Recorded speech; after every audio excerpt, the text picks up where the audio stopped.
இன்றைய வேளாண் ஆலோசனை நேரத்தில் வேளாண் மண்டலங்களுக்கான வேளாண் ஆலோசனை, மேற்கு மண்டல விவசாயிகளுக்கான வேளாண் ஆலோசனை. மேற்கு மலை தொடர்ச்சியை ஒட்டியுள்ள பகுதிகளில் கனமழை முதல் மிக கனமழை எதிர்பார்க்கப்படுகிறது. மற்ற இடங்களில் மிதமானது முதல் கனமழை எதிர்பார்க்கப்படுகிறது. நீர்ப்பாசனம், உரமிடல் மற்றும் பூச்சி மருந்து தெளித்தலை ஒத்திவைக்கவும். அதிகப்படியான மழைநீரை பண்ணை குட்டைகளில் சேமிக்கவும். அதிக மழை எதிர்பார்க்கப்படுவதால் நெல் நாற்றங்கால் மற்றும் நடவு செய்த வயல்களில் முறையான வடிகால் வசதி செய்யவும். மழை முடிந்து மண்ணில் நல்ல ஈரம் இருக்கும் பட்சத்தில் பசுந்தாள் உரப்பயிர்களான தக்கை பூண்டு மற்றும் சணப்பை போன்ற பயிர்களை வளர்ந்த 40ஆம் நாளில் மடக்கிவிடவும்.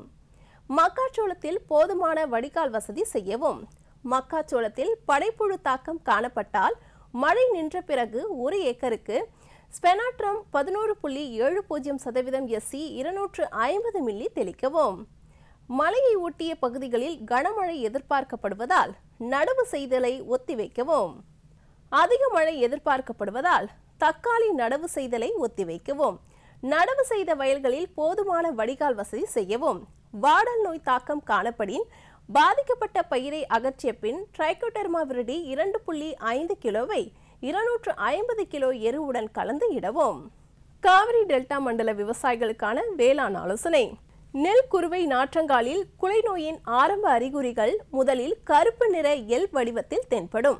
அப்படி தென்பட்டால் 1 லிட்டர் தண்ணீருக்கு 1/2 கிராம் என்ற அளவில் கார்பன்டாசம் மருந்தை கலந்து மாலை வேளையில் தெளிக்கவும்.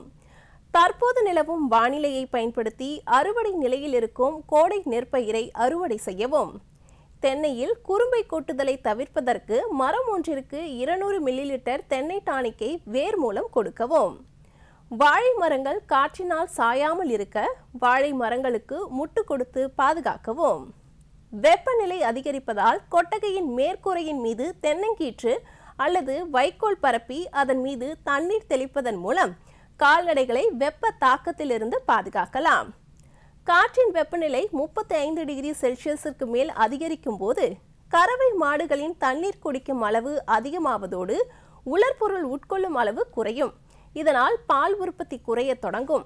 எனவே பசுந்தீவனத்துடன் புரதச்சத்துள்ள பசுந்தீவனங்களை கொடுக்க வேண்டும். தெற்கு மண்டலம் ஒன்றிற்குட்பட்ட மாவட்டங்களுக்கான வேளாண் ஆலோசனை. மானாவாரி மற்றும் பாசன பயிர்களுக்கு காற்றின் வேகம் அதிகமாக இருப்பதால் மருந்து தெளிப்பதை ஒத்திவைக்கவும். நெல்லில் நாற்றங்கால் மற்றும் பயிர் வளர்ச்சி பருவத்தில் பாசனம் செய்யுமாறு அறிவுறுத்தப்படுகிறார்கள். மேகமூட்டமான வானிலை நிலவுவதால் பயிர்களை தொடர்ந்து கண்காணிக்கவும். பயிர் பாதுகாப்பு நடவடிக்கைகளை மேற்கொள்ளவும். மக்காச்சோளத்தில் அதிகமான காற்றினால் பயிர் சேதமடையலாம். ஆதலால் விவசாயிகள் பயிர் சேதமடைவதை தடுக்க செடிக்கு மண் அணைக்குமாறு அறிவுறுத்தப்படுகிறார்கள்.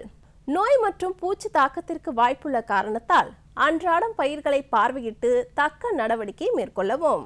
வாழைக்கு மண் அணைத்தல் மற்றும் முட்டு கொடுத்தல் ஆகியவற்றை மேற்கொள்ளுமாறு கேட்டுக்கொள்ளப்படுகிறார்கள். வாழையை சுற்றிலும் கிழக்கு மேற்கு திசையில் அகத்தி போன்ற காற்று தடுப்பு மரங்களை வளர்க்கவும். இதனால் அதிக காற்று மழையினால் வாழை சேதமடைவதை தவிர்க்கலாம்.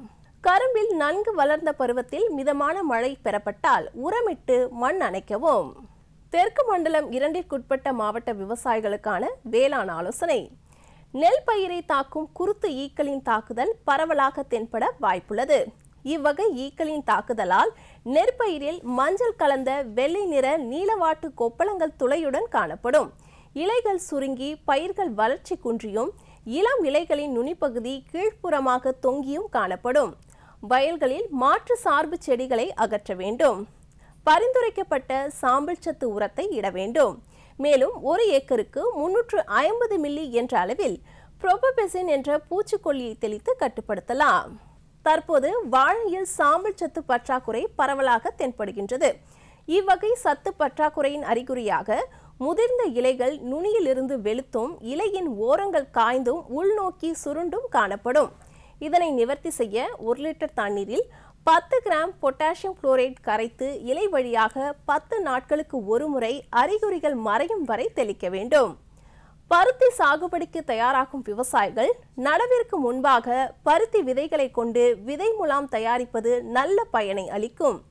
1 கிலோ விதைக்கு 100 கிராம் அரப்பு இலை, 40 கிராம் DAP, 15 கிராம் நுண்ணூட்ட கலவை, 200 கிராம் அசோஸ்பைரிலம் எடுத்து 500 மில்லி மைதா பசையுடன் கலந்து விதை முலாம் தயார் செய்வதன் மூலம் முளைப்பு திறன் மற்றும் செடியின் வீரியத்தை கூட்டலாம்.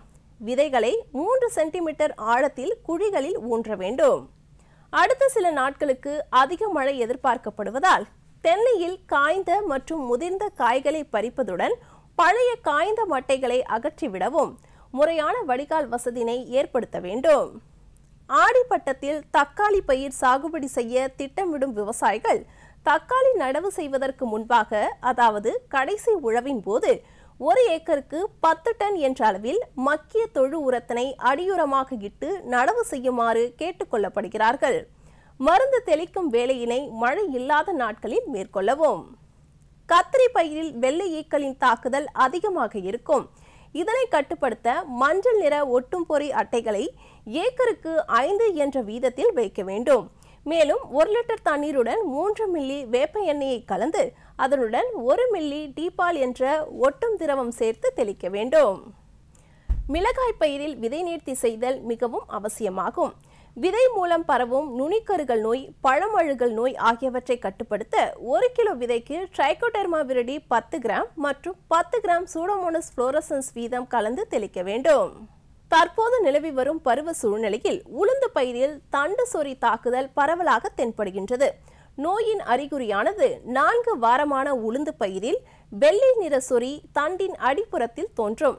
இந்த சொறி பெரிதாகி பழுப்புற்று கோடுகள் போன்று மேல் நோக்கி பரவும். பயிர்கள் வளர்ச்சி குன்றியும் இலைகள் அடர் பச்சை நிறத்திலும் பல வண்ண நிறமாகவும் மாறியும் இலைகளின் அளவு சிறிதாகவும் காணப்படும்.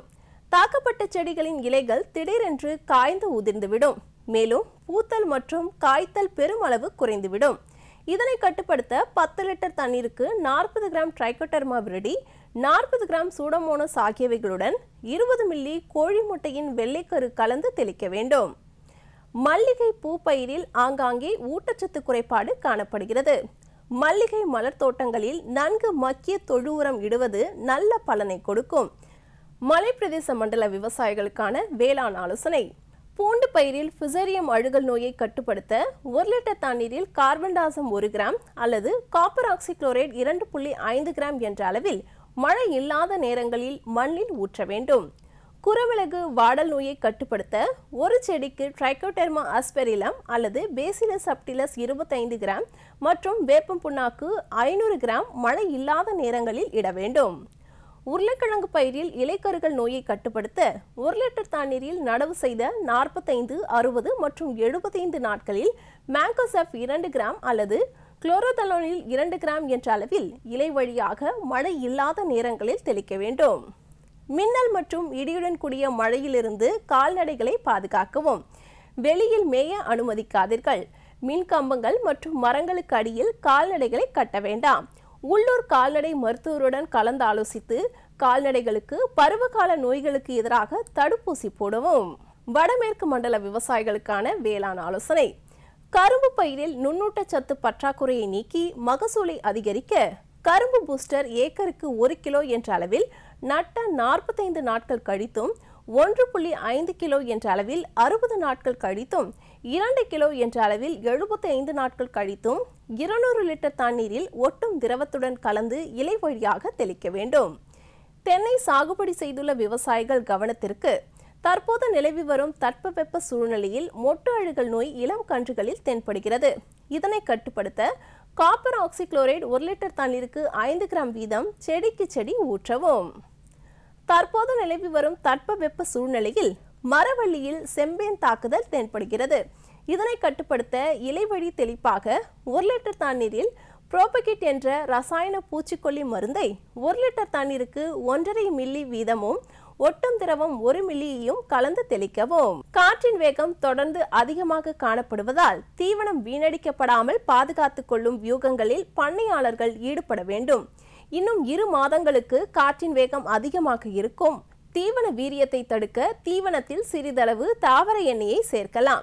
இதனால் மதிப்புள்ள விட்டமின் போன்றவை காற்றில் பறந்து செல்வதை தடுக்க முடியும். மேலும் உயர் மனைகளில் பக்கவாட்டில் படுதாவை கட்ட வேண்டும். வடகிழக்கு மண்டல விவசாயிகளுக்கான வேளாண் ஆலோசனை.